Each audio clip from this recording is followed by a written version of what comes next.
This is Taylor Gray, voice of Ezra Bridger on Star Wars Rebels, and you are listening to Coffee with Kenobi with Dan Z. This is the podcast you're looking for. Controls are useless, they're melted. Well, it's probably not rated for lava. Imperial trash. All right, I'm headed back. Hit me up on the comm, we can set up a rendezvous time. You park your gills right there until I say otherwise. I am here to bring you to justice.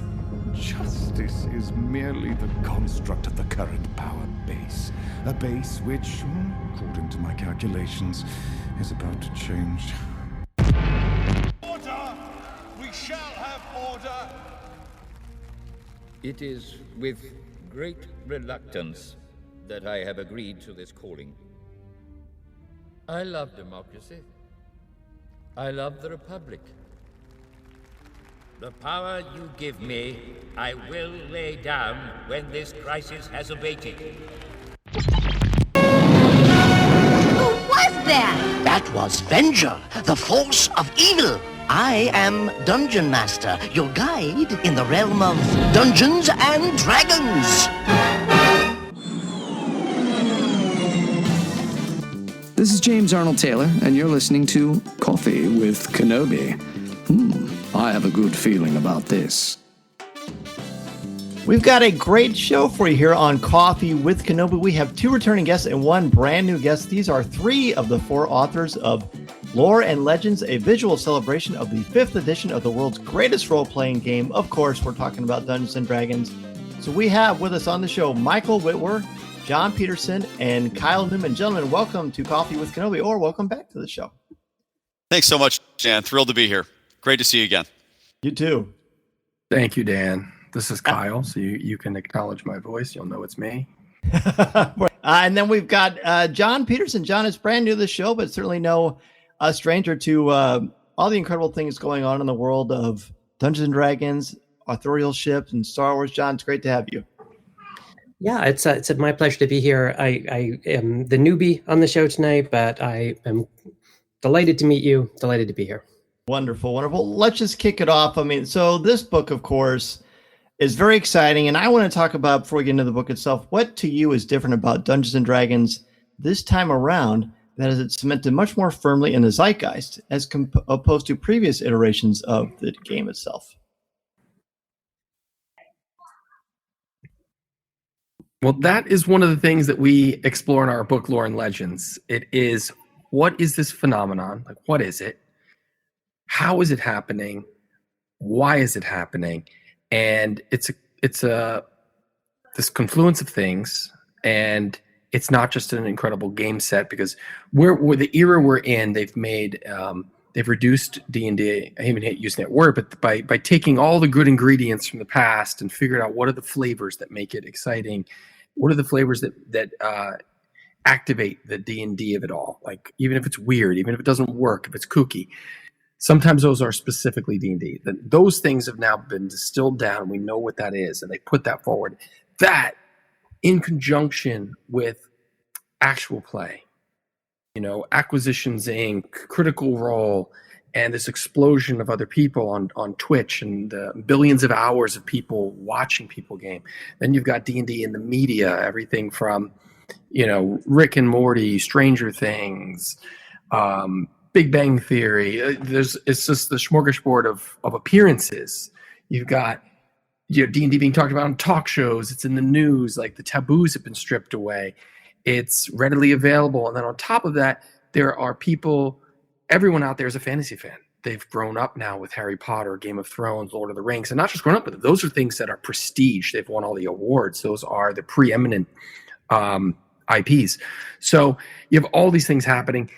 That's what makes D&D makes it stick right now, is that the stigmas are gone. The game is easier to play. The game is in your face. You have digital apps that allow you to play, and it still maintains the core of the game, which is people coming together at a tabletop face-to-face. It's an analog game. You're still going to use technology, but you are coming together like a little group of friends, a family, every week. And beyond that, they've transitioned the game into a lifestyle brand.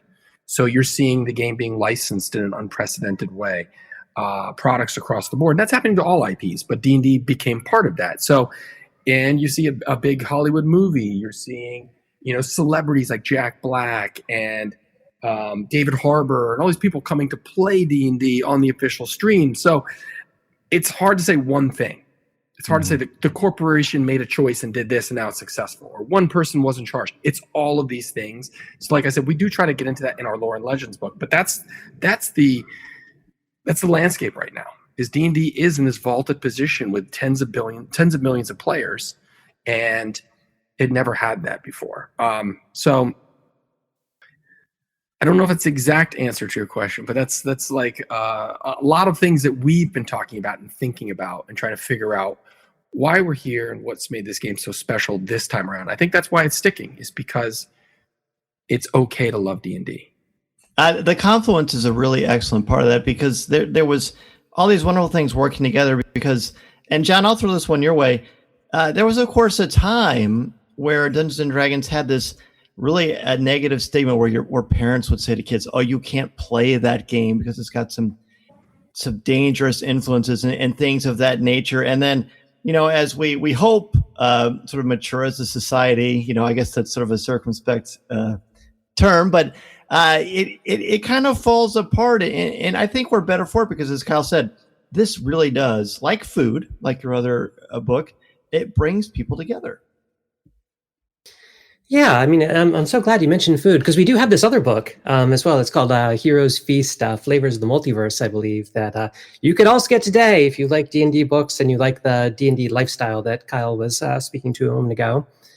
But certainly, you're quite correct. There was a time, and I mean, it was even kind of ridiculous at the time, right? Like, I mean, I don't know how many people, apart from very backwards religious fundamentalists, actually kind of bought into this narrative for reals. But there was a time when people thought, well, there's a red demonic figure on the cover of this book with horns, and it looks like it must be the devil. And so if kids are playing this, they're talking about casting spells, and there's all this, references to things that definitely are not Bible Belt Christianity in this book, or if they are, they're being used the wrong way. And so, yeah, I mean, that had a shelf life, I'd say, right? Like, I mean, I think it was actually quite essential to the promotion of D&D, initially, but, insofar as it did like material damage to the brand, let's face it, like by the time you get into the 90s, this conversation had moved on. You had bands that were much scarier than D&D, or, take your pick of today, we have TikTok, or whatever, right? That is much scarier than D&D. Agreed. And, that too, I think goes back to some of what Kyle was speaking to a moment ago, that, the longevity, I think, of the brand and its applicability to our lives today, a lot of that has to come down to what a kind of personal and artisanal experience it is to just be able to like get together with your friends and play this game, be it around a physical tabletop or a virtual tabletop, and just kind of have the experience that you want to have doing it. And there is something about that in this era of creators, I guess, and we are, in an era now where I think, people are energized about being creators by the promise of the internet, among other things out there in our culture. Like, D&D is kind of the perfect tool for that, right? Like, because it really does let you sit down and tell the kind of story that you and your friends want to tell. And there's something very different about, say, even a AAA computer game, brilliant one, a Witcher, a Last of Us. There's something that is a bit more limited about the way that you can interact with that story. You're there to experience a story that somebody else is curating. D&D isn't that. D&D has always been about kind of finding your own bliss in it. And I think that's a message that just really resonates today with people. I love that. That's outstanding. Michael is shaking his head all the way on that. Well, I mean, it's a story, right? But what's great, Michael, is that you've got a brand new book. It's a story about the story of the 5th edition. It's a gorgeous book, as what you would expect. But while this book is about the 5th edition of D&D, what else makes this book unique compared to previous Dungeons and Dragons art and arcana? Yeah, a great question, Dan. So yeah, it's funny. What I might suggest is, what John was just talking about with the 80s, what on a colloquial level, they often call the satanic panic around the game, which of course wasn't just D&D. It was rock music. It was censorship. There's a lot of things. But I might argue that an equally unlikely series of events happened between, in that case, 1979 and say 82 or 83, where the game hit its first zenith. That has happened, say, in the last 10 years of the game. That is to say, a number of, as Kyle said earlier, a confluence of really remarkable factors occurred. Some of them happened within the walls of Wizards of the Coast. That is to say, they made them happen. They made good choices. But a number of things happened outside the walls that no one could have planned for. And I'll talk about that in a second. But to answer your original question, how it relates to Art and Arcana, because that's a really great one. And I'm really glad. I'm reminded you know that book well. So we were here a couple of years ago talking about it. So, right, Art and Arcana, that book came out in 2018, but it effectively kind of peters out on the timeline in about 2016, give or take. And the scope of that book was to be a visual history of the brand. So to be exact, some people call it an art book, but to be exact, it's really a visual history in the respect that it's trying to tell the story of D&D proper, the story of the brand from 1974 all the way to as contemporarily as we could, through images. And those images sometimes were art, yes, but sometimes they were ephemera. Sometimes they were advertising. We used visuals to try to tell that story. That's why it's a visual history. And it was just a amazingly wonderful project to do with this group of co-authors, and we learned so much. But again, that book peters out around 2016.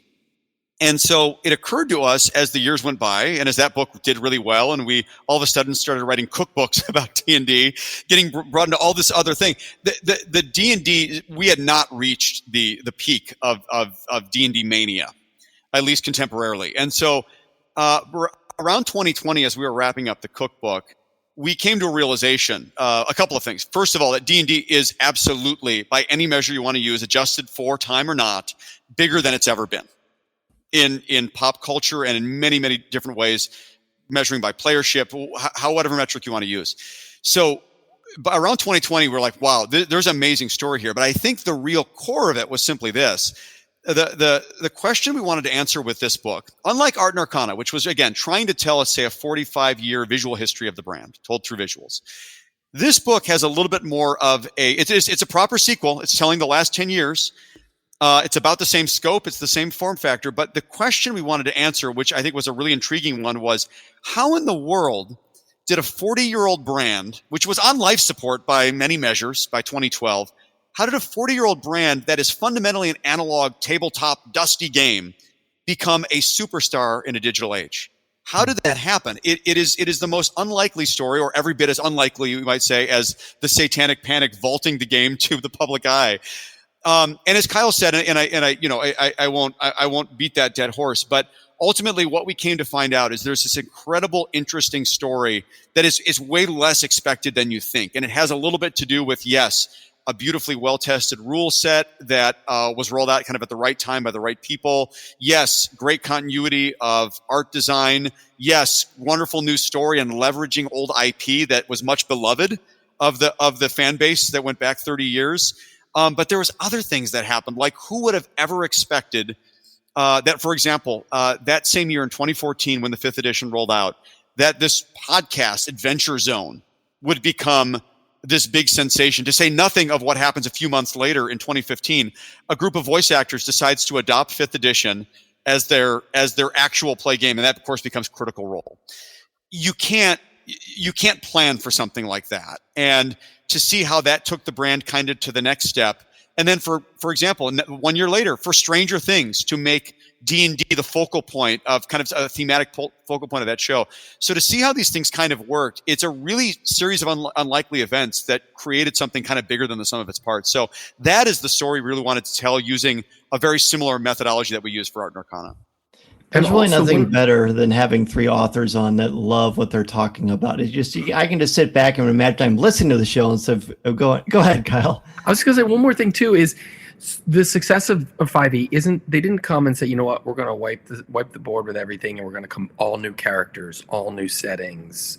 They, in a very smart way, after a robust playtest, came to this conclusion that we're gonna start in Forgotten Realms and we're gonna build it out from there. But what they did was they went back into the past. They went and they brought forward familiar characters. So they didn't alienate the past. They actually paid homage to the past, and there was a reverence towards it. And they did it in their own new way. But the cover stars of all of these 5th edition books, Sararak, and you've got Xanathar, and you've got Tasha, and you've got Van Richten, and all these people that have made these huge guest star appearances are all from the past. These aren't all new characters. So part of what we do in Lore and Legends is look to the past and to if you're new to D&D and 5e, you might not know that.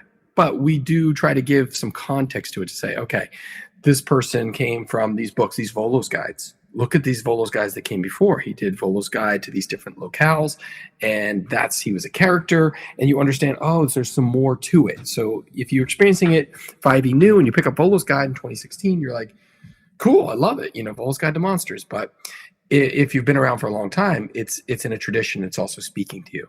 So I think that was very clever on their part on a business sense. And we try to also look at that and give some history to these iconic, monsters and villains and characters.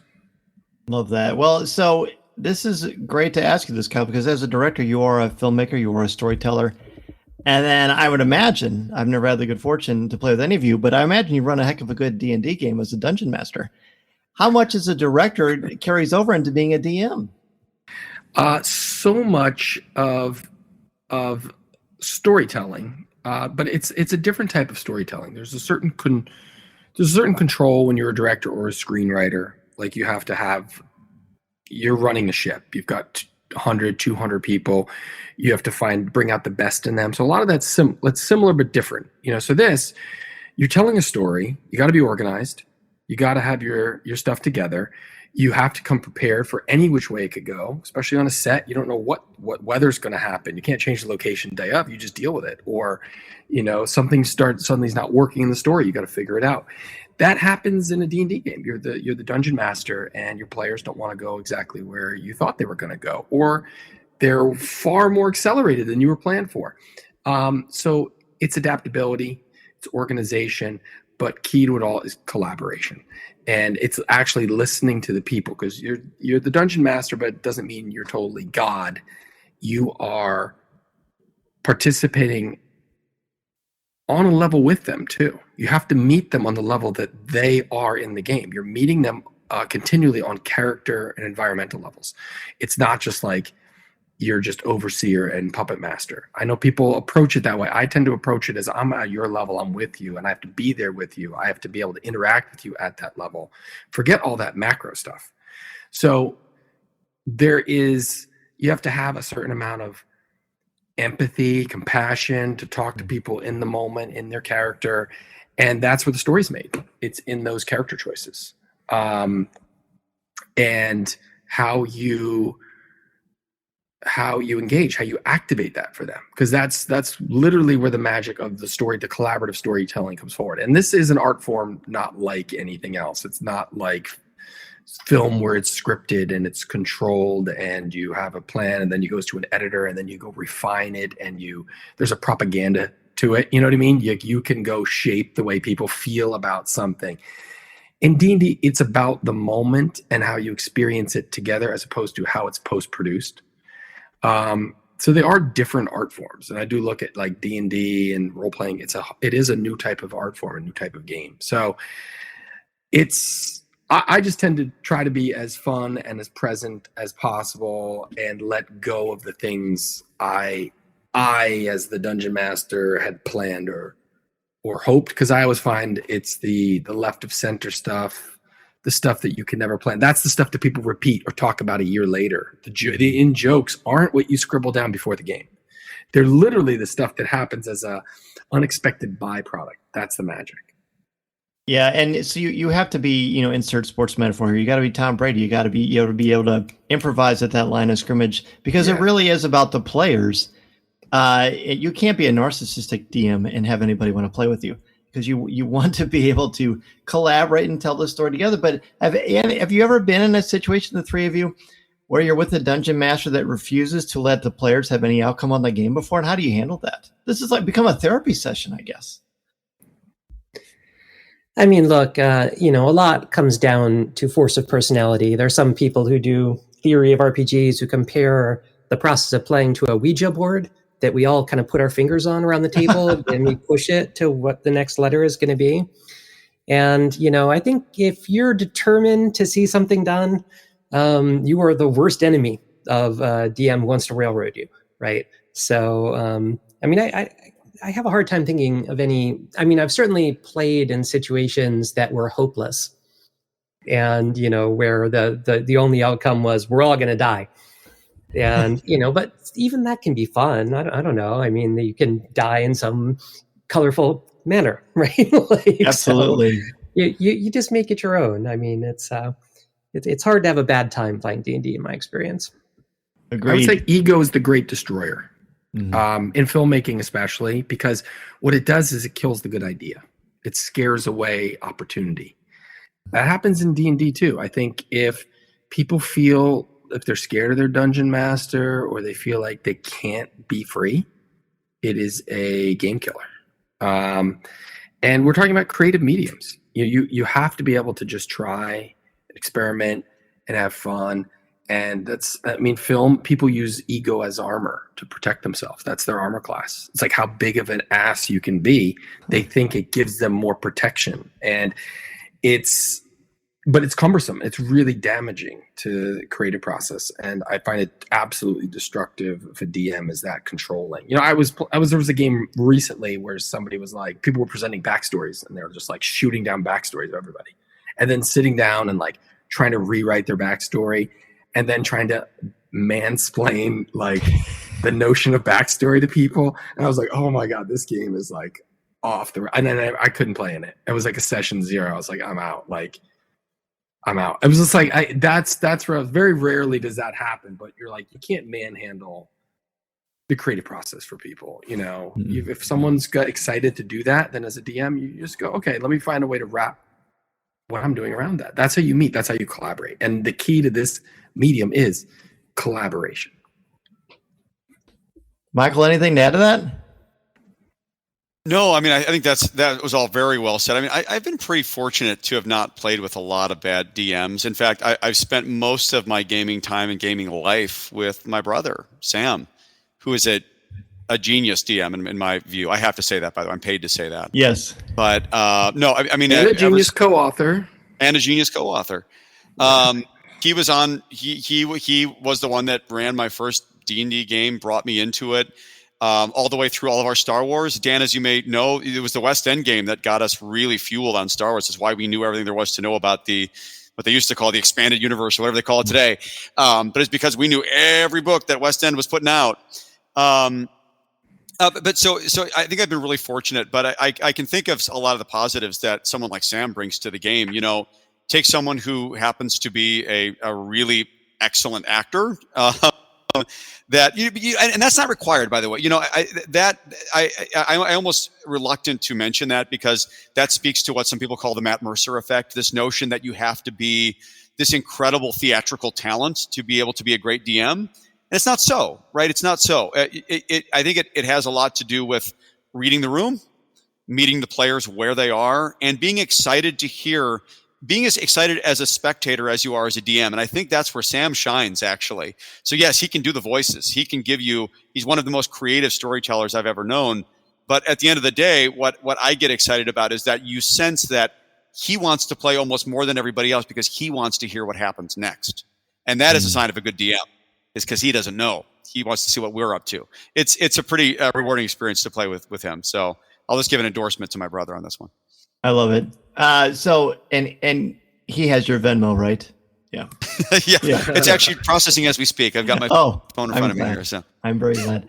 No, that's great because I never thought of it this way, Michael, but it's like you're a teacher when you're a dungeon master. And I have, when we were in one of my British literature classes, when we were reading Dracula, Bram Stoker's Dracula, and we did a campaign where the only students who actually did well and survived the campaigns were the ones who read the book, because I put a lot of stuff in there to not only check their reading, but to make sure that they were able to fully engage with the process. And what a process it must have been. We've got this wealth of gorgeous art for Lore and Legends. For 5e, of course, there's just so much to enjoy. But what was the process like to decide what pieces would be used in the book itself?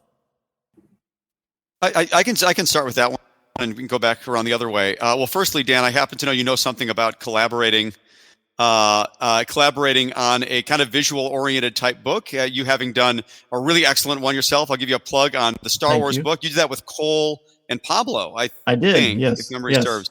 Mm-hmm. And I know you did another one, which I'm really looking forward to checking out. I Am Your Father, I think you call it. So you know something about co-authoring, which I think conceptually doesn't always make sense to people. How do you take what is otherwise a singular idea and create something that is a singular storyline between many, many different people? Do you divide and conquer? What do you do? It's probably more like a game of D&D than we think sometimes, right? It's this notion of shared and group storytelling.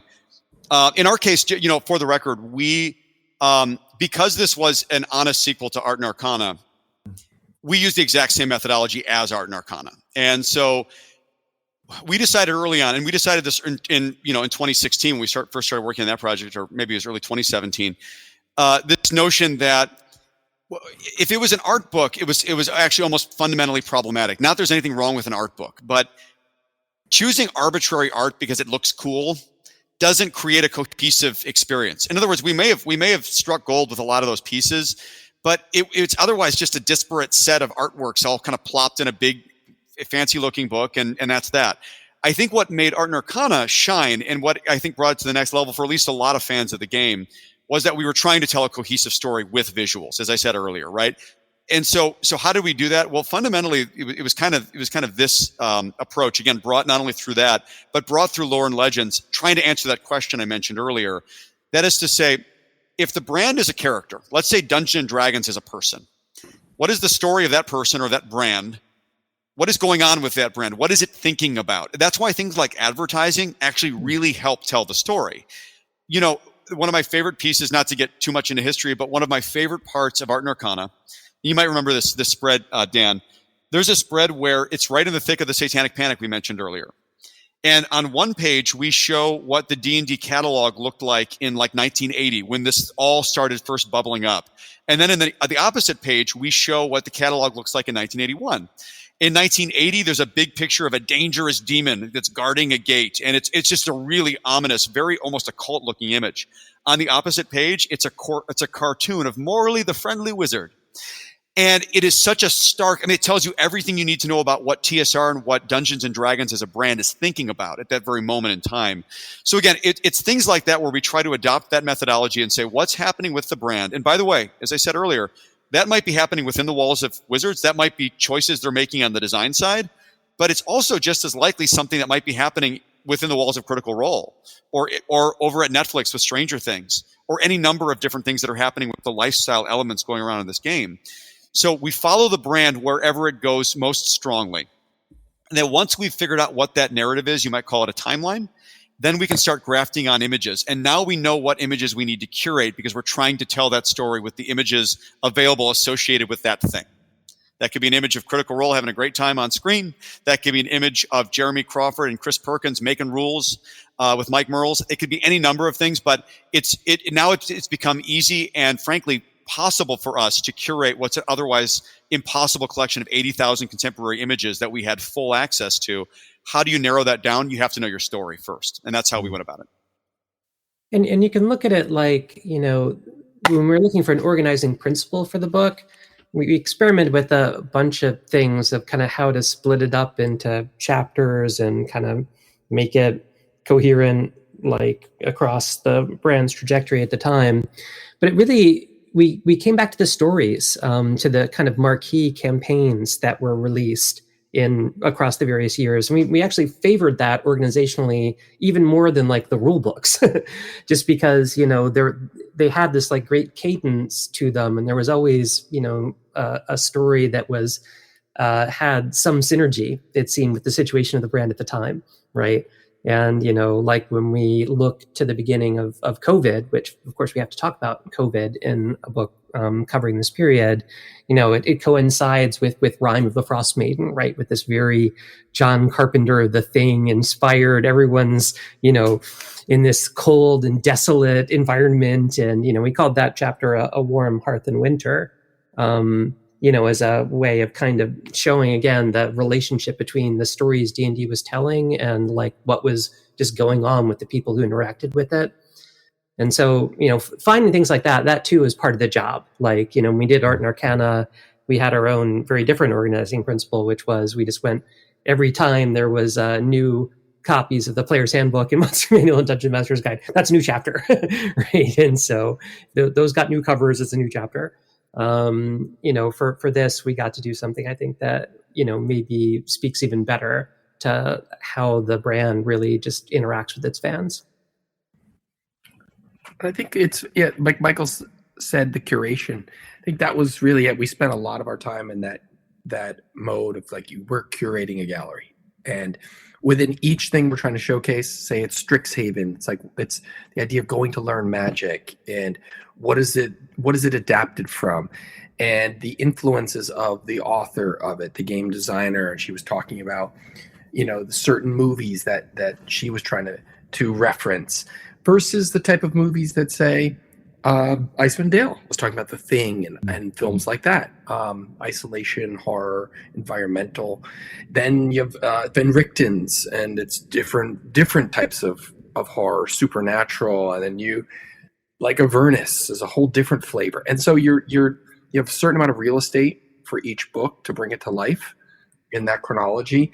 And so you want to really choose the imagery that's going to activate that experience for the reader visually. Go, oh, I get it. This is about making a deal with the devil. It's hell type images. There's Hieronymus Bosch type maps. There's, it's like, what are those key things you can put into 4 or 6 pages?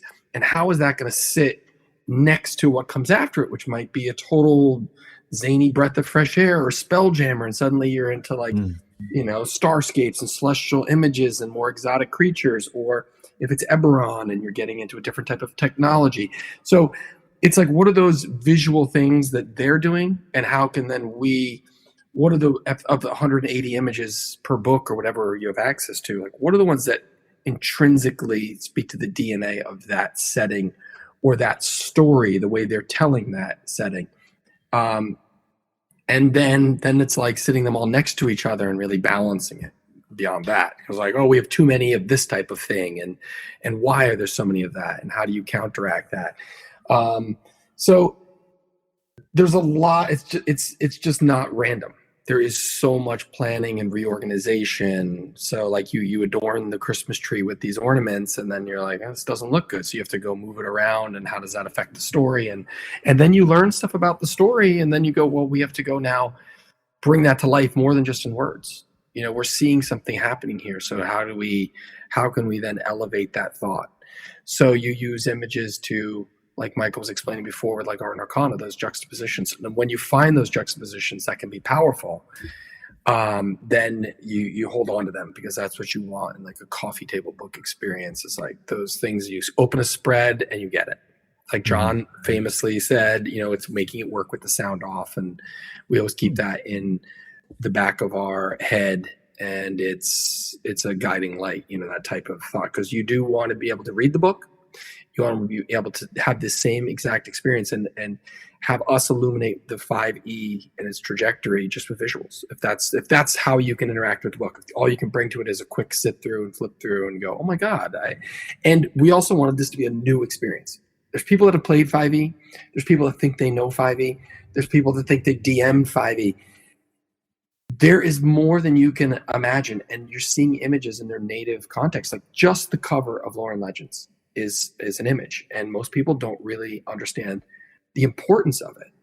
And there's symmetry between that and Art and Arcana. They're the similar POV, similar type of way in. You're over the shoulder of the hero looking in and up at a dragon, and we love those parallels. But that is the first piece of 5e art, really, like first official product out there that wasn't like, being tested. And that's the starter set. But it was so zoomed in that you just saw a part of the warrior's helm and you saw this green dragon. But by pulling out a little bit, it gives you a whole new way of looking at it, a different type of appreciation. And so we wanted to also find those vantage points.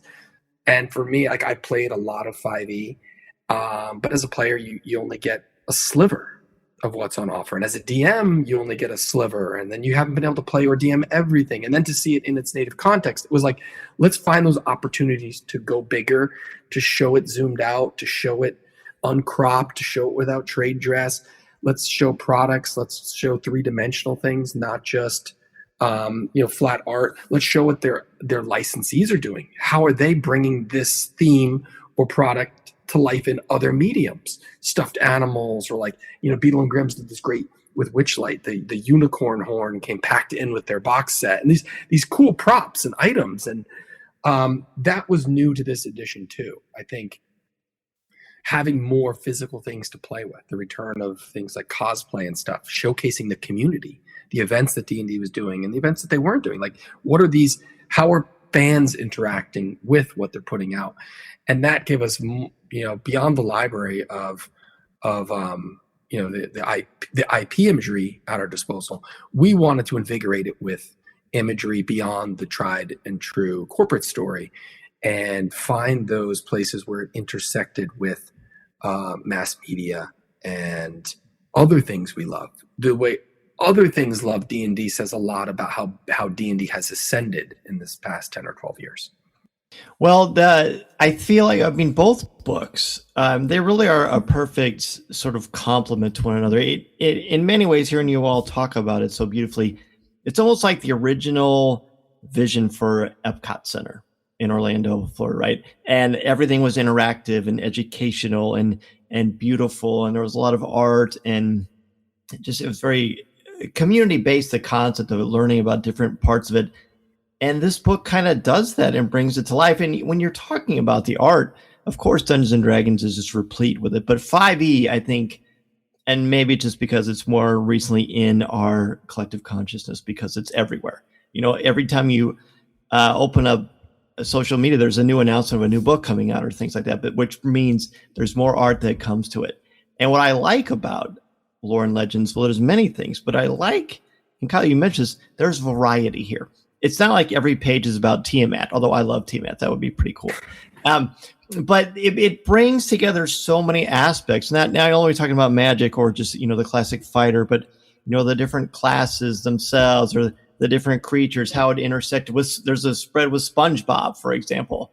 There's so much great variety here. There's like a lot that you can kind of nibble on and enjoy. And then, of course, all of your prose really kind of bolsters everything. Jon, is there a certain element of the variety that really kind of you will find yourself particularly excited about writing about? I guess cut my teeth as a researcher. I like going and finding source documents and showing connections and system evolution. I guess I study more than anything else how game systems evolve. And so for me, the most exciting part to write about was, I guess, the earliest bits of this, in the sense of when everything was up for grabs still. Okay, here you are, you're wizards. It's 2010. You released your first bite of this apple 10 years ago in 2000 with 3rd edition D&D, right after the acquisition of TSR. And 3rd edition did okay, and we did a 4th edition that we'll say that was fine too. But here we are, and there's demand for something to change. What do we do? And going through that process that they went through to try to figure out how to make a new edition of D&D that was going to be an edition for all editions. That was a tagline they used at the time, which required them to do things Kyle was talking about earlier, where they had to kind of go back and resuscitate a lot of classic figures that they could bring in settings to integrate into the game as they were putting it together. And obviously they initially focused on the Forgotten Realms, very, very popular setting both in analog and digital games and in prior years. But, the way that they then recruited this army of playtesters, 175,000 strong, culled feedback from them, produced endless variations on the system to test them out, and then get to a point where they had something stable enough they could call it a starter set, right? That they could get out as a product in front of people. That was the part, I guess, I was most energized about. I also like the little deep dives we do, the Who Is series, again, for the benefit largely of 5e readers who did not experience the last going on 50 years of D&D, who might not, be that familiar with who Volo is, or something like that, that there had been this huge number of books that had been published as Volo's guides to this or that in decades past. Like, just kind of giving that background information was also a lot of fun. Yeah, and if I can piggyback that, right, absolutely right, that when you think about this particular collection of authors for this book, I thought we had a duty to do things just like that. There's a lot of people that, would have probably done the topic differently. People that, that, for example, if you were a big person in the actual play space, you may have focused on something very different. From our perspective, we came at it that it was a continuation of a book we'd already written we had looked at the first 45 years. So, the least we could do is provide the context, for example, of who is someone like Van Richten and who is Volo and who is Tasha. Let's figure out what the golden rules of 5th edition design were, and really spend some time with, because again, I guess what I'm getting at, Dan, is simply this. We had a very different challenge with this book based on the contemporary aspect of it. The notion that this was closer to contemporary journalism than it was a history book did flip some things for us in a very meaningful way. And I'll give you one notable example. So not only are you talking to people that are currently sitting in the chair, that has its own challenges, but when it comes to art and visuals in particular, nothing's rare on some level. Think of it this way. You buy a 5th edition book and you look at a piece of art, and then we put the same piece of art in said book, and it's like, oh, I have this. Well, you're feeding me back something I have. So then the question is, well, then how do we curate, and what do we give them that is actually something new that they haven't seen? And that's where it speaks to a little bit of what Kyle was getting at with this notion of, oh my gosh, we now Wizards of the Coast has given us access to this archive with 80,000 images of it. Has anyone ever seen this image? No, we haven't. This was a background on page 24 of the player's handbook, and you saw literally a corner of it. But it was this masterpiece by so-and-so. Putting that in its full form, that has value to the market, right? Or even better, showing a conceptual design of something that was never released. Even better. We were lucky enough to get our hands on some pretty disruptive stuff that was really great stuff that just wasn't right for 5th edition, and be able to put it in the book and contextualize it. So again, I would like to think that we stayed in our lane when it came to being researchers that were here to A, give context of how this fit into the bigger picture of the 50-year game, and B, try to be really mindful and intentional about what we were putting in front of people, knowing that repackaging art that they already had was not going to make it. It wasn't going to cut it. We needed to give you something new. And sometimes it was about finding some obscure, I'll give you an example. In one of the archives, we found there was a sketch of a were shark that never made the monster manual. Poor were shark. He'd never made it. And it kind of doesn't make any sense to think about, like, do you change and then like die because you can't breathe? How does it, anyway, it's a were shark, but stuff like that was really fun to just kind of trip on. Now that's just a little kind of, tangent, but that stuff has value, to people that know and love the game, whether they joined it within the last 10 years or whether they've been around for 50. And really shining a light on some of these things that they may have missed as they've played it. As Kyle said, nobody has DM'd every 5th edition adventure, unless you're maybe work for Wizards. Nobody has seen every secret, every trap. And so be able to kind of televise those things and put the story together from behind the scenes, I think was a pretty meaningful, and hopefully successful task on our part. It's also, you have a whole train. Like, if this was just a game that came out 5 years ago, it wouldn't be interesting for us to talk about this game. But because we have, if you look at like a train, you've got the engine, which was the original thing, and it's still running, and you've got all these train cars, and right now it's the caboose, and we're looking at that. But you can't talk about that unless you understand the way trains work, the track that it's on, where it's coming from, where it's heading to. So that's where we were able to shift it from just contemporary journalism. And also, it's hard. People when they're on the payroll tell different stories than when they're 40 years removed. So you get different ways of looking at it. But by anchoring it in history and building off of the amazing stuff that, the research that Jon and Michael, bring to the table, it makes it have so much more nuance and dimension than just like a straightforward story. And then it felt like we could actually extrapolate on the groundwork we did with Art and Arcana. It felt like we needed to do that. It felt like it was unfinished story. When we stopped that book, it was right around the time of Mordenkainen's Tome of Foes, and it just felt like someone ripped it out of our hands. Like, we're done. You're done. Just stop. Here's a picture. Stick this picture at the end. You get up to Mordenkainen. That's it.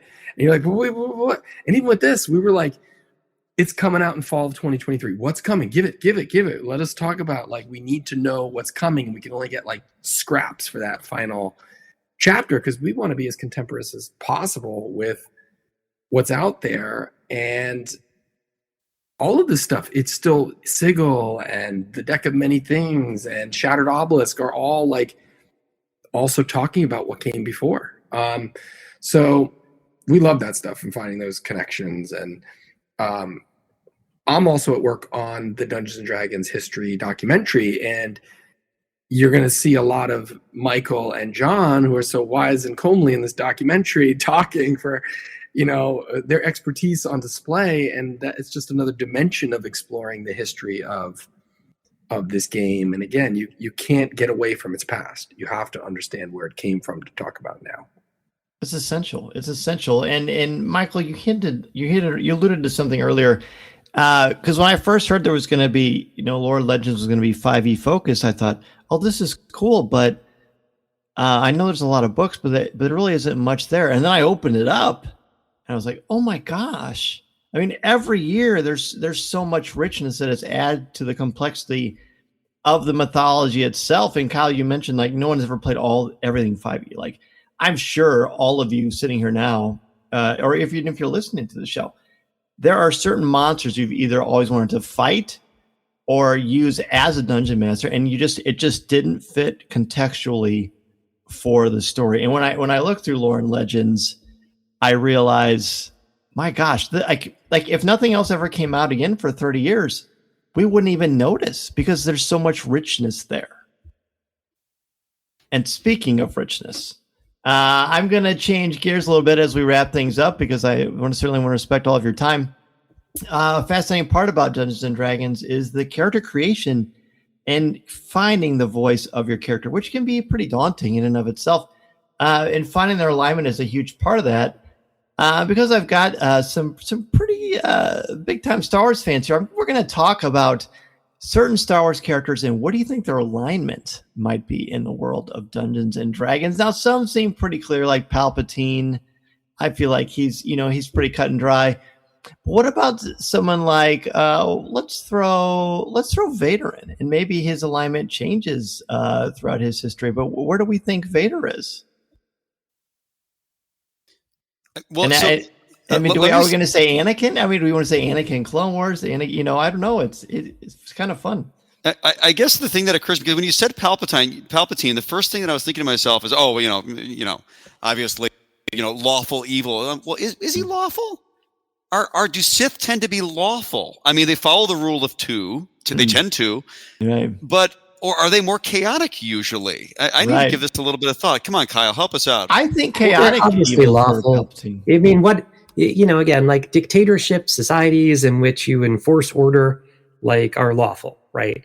And it's originally D&D only had 3 alignments, right? There was just lawful, neutral, and chaotic. Mm-hmm. They grafted on the fourfold ways. Then you had a lawful good versus lawful evil. And there was originally like a ton of dispute about, well, what really is it to be lawful, right? Mm-hmm. And there's plenty of horrible societies that are extremely lawful that exist in the world today. And they do accept that, the Sith accept that there's a certain fate, the rule of two. They know that they're going to get usurped. They know there's a point where they're going to get backstabbed, and they almost welcome it because they want a more evolved version of the Sith to continue forward. Smarter, stronger. They commit to that structure. So the Jedi are also equally lawful. So you have to, I think they both fall in that like paladin type category. They have to be this, paragon of good, and I think there's a lawful paragon of evil for the Sith. They apply it in different ways. The Jedi spent 1,000 years anticipating, chaotic, bloodthirsty stuff coming forward, but really they were very patient. They were very thoughtful. They controlled the banks. They controlled the culture, and they ascended through subterfuge and politics and they didn't reappear in a way that the Jedi were anticipating, which is, you know, how they used to be, which was like, you know, cunning warriors on a battlefield and merciless. They applied a totally different approach to power over that 1,000-year gap. Well, I guess I'd say that if you can't make up your mind whether you're good or evil, you're neutral. So maybe we'd say Vader is lawful neutral. And well, I think he probably certainly gets that. I mean, certainly in Return of the Jedi, he has made a change of alignment. Certainly when he throws the Emperor down the pit. But you know, Kyle, you were talking about the Jedi. I might argue that the Jedi's lawfulness was maybe their downfall because they got arrogant, they got staid and stale. Like for example, let's just pretend, for example, that Qui-Gon Jinn is chaotic good, which I think he was. I think he did not. Yeah. He did not appreciate the rigidness. That's why Jedi he wasn't law. On the council. That's why he wasn't on the council. But I think I feel like the Jedi's lawful goodness, if you will, made them blind to the Sith coming up, which I actually kind of feel like they're chaotic evil. I feel like the Sith were unpredictable in that way, and because of their lack of rigidness against their own laws and so forth. I don't know. They didn't approach it head on. Me. You have vexed me with your They question. didn't come at it head on, Michael. That what they did was, and Palpatine's standing in a room with these people, and they don't sense anything. Yeah, he's not sitting there manipulating people with the dark side. He's just being a politician, which can be scary in its own right. It's the scariest of all. Boy, Mark Twain would love this conversation. How about Mace Windu? Some of his reputation, I think, is stuff that we're just sort of ascribing to because we want Samuel Jackson to be a certain way. But we do see Mace Windu, of course, in the Clone Wars and in various stages, and clearly there's some tension and he's quite skeptical of Anakin as Anakin gets older. Of course, you see what happens in Revenge of the Sith, but where would you put? Because I love the idea of Qui-Gon being chaotic good, but where is Mace Windu in that spectrum? I would have put him more on the lawful side, I think, with most of the Jedi Council, most of the Jedi Order, I think. Definitely Obi-Wan lawful good, I would say. Mm-hmm. He's lawful because he had an opportunity to allow Anakin has this nexus point in the Force, and Mace being a character who can sense shatter points. Mm-hmm. He did not allow Anakin, maybe out of fear, into that room with himself, Eth Koth, and the other Jedi to confront Palpatine. Yet Anakin, had he been able to see what was going on, he, rather than coming in after the fact, would have maybe it would have played it differently. But I don't think it would have gone the way it went, because Anakin, he's a good at heart person. I think he would have. That's why he left Palpatine and said no. He was manipulated, though, so had he been present, it would have been a very different situation. So I think Mace's lawfulness was an extreme one, and it completely undid him. He also didn't really want to accept Anakin onto the council. But I think Yoda, there's an unpredictability Yoda, because I think he had to go, if you're going to believe in something like a prophecy, the son of sons, you've got to kind of let things happen. I think he understood that things have to happen. Yeah, all right, we're going to train him now. It's the cat's out of the bag. He's here. This is Obi-Wan takes him on, and that's more in the style of Yoda. So I think, yeah, he participates in this lawful thing, but he's also, there's something outside of that system that allows him to be the 900-year-old wisest guy in the world, you know? Yes. Interesting. You've opened up a lot of questions. We'll get you on this one. Is there anybody in Star Wars who's lawful neutral?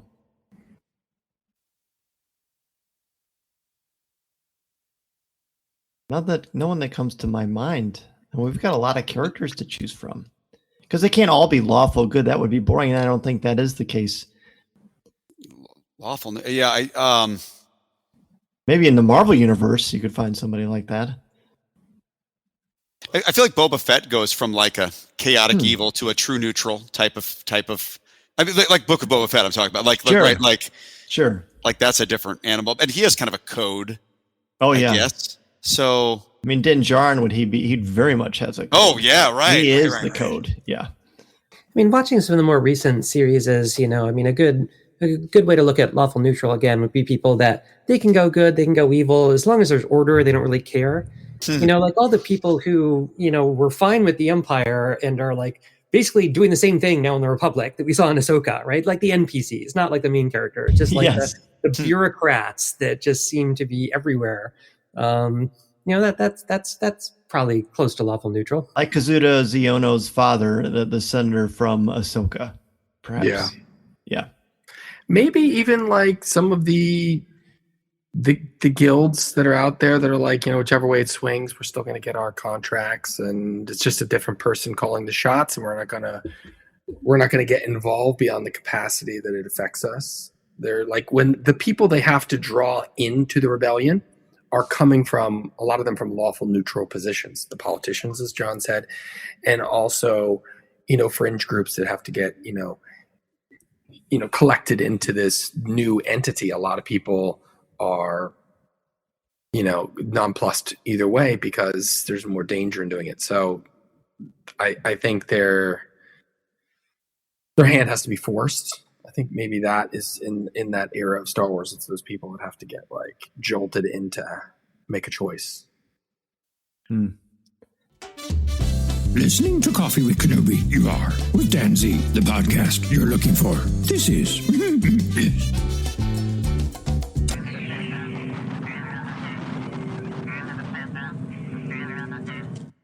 Excellent. Well, I as much as I hate to admit it, I'm afraid I'll have to make a choice and end our little show here because we've got to go out. We've got to go buy some books. We've got Lore and Legends, a visual celebration of the 5th edition of the world's greatest role-playing game, and then Heroes Feast, Flavors of the Multiverse, which we barely got a chance to get into, but this is the week of Thanksgiving. It seems to me that would make for an excellent early Christmas present. So, gentlemen, you are certainly welcome to come back on the show anytime. I think we could probably spend hours just talking about the alignment of some of these characters, but we're going to go. I see your coffee's getting low, so please let everybody know where they can reach out to you if they want to talk Dungeons and Dragons, Star Wars, anything like that. John, let's start with you. I mean, if nobody needs to reach out to me, it's okay, really. I'll pass. Stop. You got to follow. John's got an amazing blog. No, I don't. I used to blog. Social media is poison. If you love this stuff, you got to go back and look at it. And John's got some incredible new books coming up. He's doing some very cool stuff. So I would follow John on his Twitter for sure. Love it. Hey, John. Hey, Kyle. Do you have anything coming out? Maybe Star Wars related or otherwise? Yeah. Love to know. First, any days we can celebrate.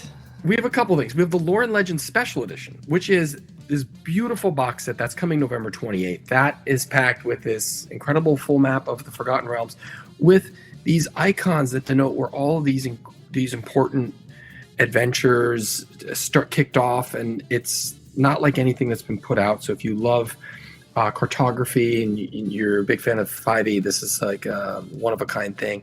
There's a special anniversary dice in there. There's a dice tray. It's exclusive Hydro 74 cover. He did our Art and Arcana. It's packed in this beautiful slipcase. As Sam likes to say, you can kill someone with it. It's so heavy and beautiful. That's coming November 28th. It's freaking awesome. Demogorgon on the cover. It's impressive. You have to have that. That's for like the Uber collector. It's gorgeous. We have the Heroes Feast show, which is airing right now on Amazon Freevee, Plex. I find it much easier to navigate and find it on Plex. You can get it on most TVs. It's an app. It's awesome. So there's going to be 20 episodes of Heroes Feast. We are in all 20 episodes as lore masters, and they really do a good job of, showcasing the book that it all sprang from, which is the original Heroes Feast. Mm-hmm. So we're very proud of that. And if you love Star Wars, and I think if you're listening to this show, you probably do, I am a producer of the, it's called The Disturbance in the Force. It's how the Star Wars holiday special happened. It is much more than just a look at the holiday special. It's a real look at a time in Star Wars history. It's very undocumented. It's that time between A New Hope and Empire when it was the Wild West and Star Wars could be anything. It could go in a million different directions. And to get Star Wars out there and cement it in the zeitgeist, George started approving things like Bob Hope, The Muppets, Richard Pryor, Donnie and Marie. And in that avalanche of approvals came the Star Wars Holiday Special. And so it's a look at late 70s television, and it's kind of demystifying some of the myths about the Holiday Special, but also it's like you have to understand the context of the art, and it's like it was plugged into something called a variety show, and you have to understand the variety of the show to understand. But it had all of the original actors in it, you know, Harrison, Carey, Mark, Peter Mayhew, Anthony Daniels are all in it. How the hell did this thing happen? It is a train wreck, but it's the film doesn't have a mean bone in its body. It's really fun. It's got like Seth Green, Kevin Smith, Patton Oswalt, Weird Al, lots of people talking about this holiday special. And that's coming December 5th to VOD, streaming in the spring. And it's in theaters right now, Canada, Australia, UK, and US. So if you go to disturbanceoftheforce.com, there's a whole bunch of screening listings. So I promise you, it is so much fun. I can't wait. Yeah, it was a joy to work on it, and every time I watch it, I'm laughing out loud. So, I'm very proud of it. So good. Oh, I love it. Well, thanks for making that. I mean, that's going to be a great companion piece. Thanks, Michael. Why did I let Kyle go before me on a show that is Star Wars? I mean, what was I thinking? Well, last but certainly least. If you want to find me, you can find me on empireofimagination.com. That's my website. That was the title of my first book, which was a biography about Gary Gygax. And actually, the one thing that I'm pretty excited about is I just came out with my first published middle grade fantasy novel. Actually, so thank you, Kyle. And you'll be unsurprised to find out it is heavily D&D inspired. So Vivian Van Tassel and The Secret of Midnight Lake came out just a couple of months ago. It's through Simon & Schuster. And so think like Harry Potter, Percy Jackson, Fablehaven. That's the kind of genre we're talking about. But in this case, it's extremely Dungeons & Dragons focused and inspired. In this particular case, it's beasts and battlements. But it's a great book. Anyone that has kids you're trying to get interested in tabletop role-playing games, it's a really great book for them between, say, the 3rd grade and 7th grade level. And then, of course, if you're someone even of our age, you might appreciate some of the fun, thinly veiled D&D history and stuff that's in there. So that's what I've been excited about. In addition to these books, I've been working out with these people here. So it's been a busy fall. Well, we are all the better for it. Thank you all so much, Jon Peterson, Kyle Newman, Mike Witwer. Thank you all so much. Thank you. Thanks so much, Dan. This podcast is not endorsed by the Walt Disney Company or Lucasfilm Limited. It is intended for entertainment and informational purposes only. The official Star Wars website can be found at www.starwars.com. Star Wars, all names, sounds, and any other Star Wars-related items are registered trademarks and/or copyrights of Disney and their respective trademark and copyright holders. All original content of this podcast is the intellectual property of Coffee with Kenobi unless otherwise indicated. This is the podcast you're looking for. There's no one here. Move along. Move along.